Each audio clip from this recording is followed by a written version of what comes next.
Price ஆண்டவராகிய இயேசு கிறிஸ்து நாமத்திலே வாழ்த்துகிறேன். இன்றைக்கு சங்கீதம் 91:14 வசனத்தின்படி, அவன் என்னிடத்திலே வாஞ்சியா இருக்கிறபடினாலே அவனை விடுவிப்பேன், என் நாமத்தை அறிந்திருக்கிறபடினாலே உயர்ந்த அடைக்கலத்தை வைப்பேன். பாருங்க, இந்த இடத்துல வாஞ்சியா இருக்கிறபடினால என்ற வார்த்தை சரியான டிரான்ஸ்லேஷன்ல என்னை நேசிக்கிறபடினாலே, என் மேல் அன்பு வைக்கிறபடினாலே நான் அவனை விடுவிப்பேன். பாருங்க, நிறைய பேர் ஆண்டவர் மேல் அன்பு வைக்கல, ஆண்டவர் கொடுக்குற நன்மை மேல் அன்பு வைக்கிறான். உலகம் பார்க்குது, ஆண்டவர் பார்க்குறாரு, எல்லாம் கேட்குறாங்க, ஆண்டவர் இவ்வளோ ஜனம் நம்மை பின்பற்றி வருகிறார்களே, இவங்க அற்புதத்தை கண்டனால வரலப்பா, அப்பம் புசித்தான் வருகிறார்கள். எல்லாம் மனுஷன் அப்படிதான்.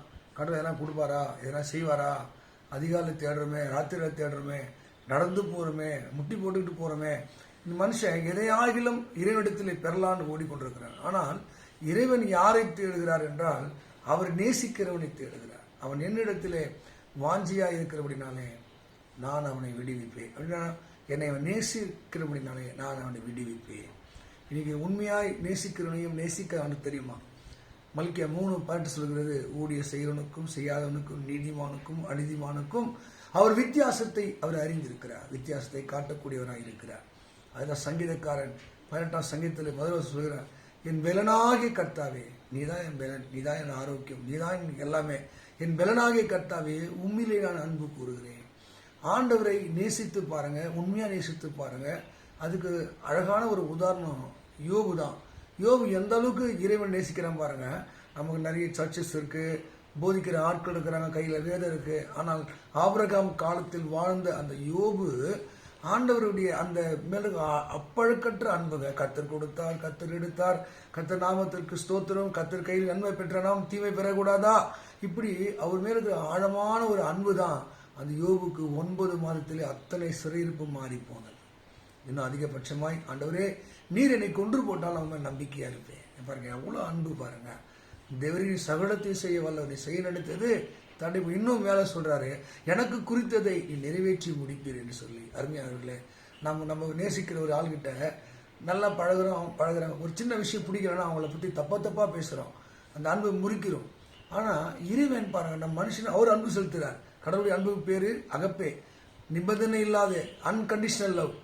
அவர் நம்ம கிட்ட அதை எதிர்பார்க்கல, அவரு அன்பு செலுத்துற தேவனா இருக்கு. ஆனா அவர் எதிர்பார்க்க தெரியுமா, என்னை போல யாரா ஒருத்தர் நேசிக்க மாட்டானா, என்னுடைய தியாகம், என்னுடைய அன்பு, நான் அவனுக்காக செஞ்ச எல்லாம் அர்ப்பணிப்பு. பாருங்க, நாம் பாவிகளா இருக்கையிலே கிறிஸ்து நமக்காக மரித்ததுனால தேவன் தம்முடைய அன்பை விளங்க பண்ணினார். யோவான் 3:16 இவ்வளவாய் உலகத்தை அன்பு கூர்ந்தார். அந்த அன்புள்ள தேவனை கொஞ்ச நாள் உணரவோ புரிந்து கொள்ளவோ எந்த ஆத்மா உணர்கிறதோ அந்த ஆத்மா நேசிக்கிறார். அதுக்கு இன்னும் வேற மாதிரி சொல்ல போனா 2 நாளாகத்துல அங்க 16 அங்க 9 சொல்லுகிறது, தம்மை பற்றி உத்தம இறுதிமுடலுக்கு தமது வல்லமை விளங்க பண்ண கர்த்தருடைய கண்கள் பூமி எங்கும் உலாவிக்கூடாது. உத்தம இருந்ததுன்னா யார் இங்க அப்பழுக்கற்ற அந்த அன்பை செலுத்துகிறார்களோ அவர்களுக்கு தமது வல்லமை விளங்க பண்ண கர்த்தருடைய கண்கள் எங்க பூமி எங்கும் உலாவுகிறது. பாருங்க, நமக்கு ஆதியில் இருந்த அன்பு, ஆரம்பத்தில் இருந்த தேவ பக்தி, ஆரம்பத்தில் இருந்த ஆண்டுகால வைராக்கியம், நாள்பட அப்படின்னா அர்த்தம், நம்முடைய தேவைகள் சந்தித்து நாம் அடைய வேண்டிய உச்சத்துக்கு அடைந்த பிறகு அந்த ஏணி வந்து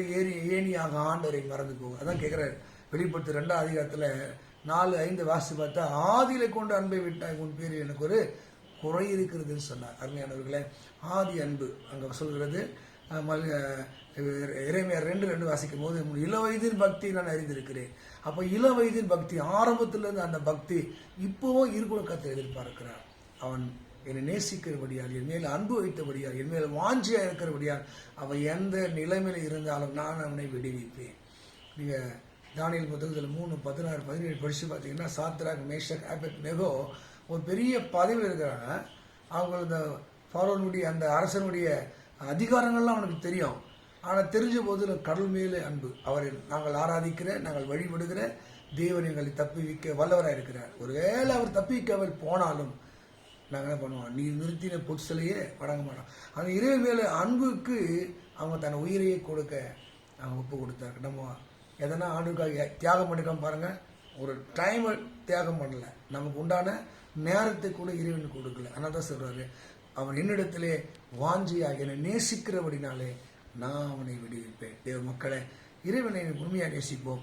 ஏதோ ஆலயத்துக்கு போவதனாலேயோ பைபிளை படிப்பதனாலேயோ அல்ல, இறைவனை உண்மையா நேசிக்கணும். அங்க நீங்கள் பைபிள் படித்து பார்த்தீங்கன்னா 2 Corinthians 5:14 அப்போஸ்தலனாகிய பவுல் சொல்றார், கிறிஸ்துவின் அன்பு என்னை நெருக்கி ஏவுகிறது. அந்த அன்பு என்னை புஷ் பண்ணி கொண்டே இருக்குது, அதனால தான் நான் ஓடிக்கொண்டிருக்கிறேன். இந்த அன்பு எப்படி நமக்குள்ள வரும் அப்படின்னு அவரே சொல்றாரு ரோமர் 5:5. மேலும் நமக்கு அருளப்பட்ட பரிசுத்த ஆவியா நாம் இருதயத்தில் ஊட்டல் பண்ணினாலே தேவ அன்பை அவர் விளங்க பண்ணினாராம். அப்போ தேவ அன்பு எப்போ வரணும்? அந்த ஆவியானவரே அந்த அன்பை நமக்குள்ள தர வேண்டும். தேவ மக்களே, கடவுள் மேல் உண்மையான வாஞ்சியா இருப்போம். அவசர நாமத்தை அறிந்திருக்கிறபடினால் அவனை உயர்ந்த அடைக்கலத்தை, நமக்கு விடுதலையும் ஒரு அடைக்கலம் எப்போ வரனா அவரை உண்மையாக நேசிக்கும் போது நாம் உண்மையாக நேசிப்போம். அவருடைய அருளையும் ஆசிரியத்தை சோதித்துக் கொள்வோம். கர்த்தர் உங்களை ஆசீர்வதிப்பாராக. ஆமென், ஆமென்.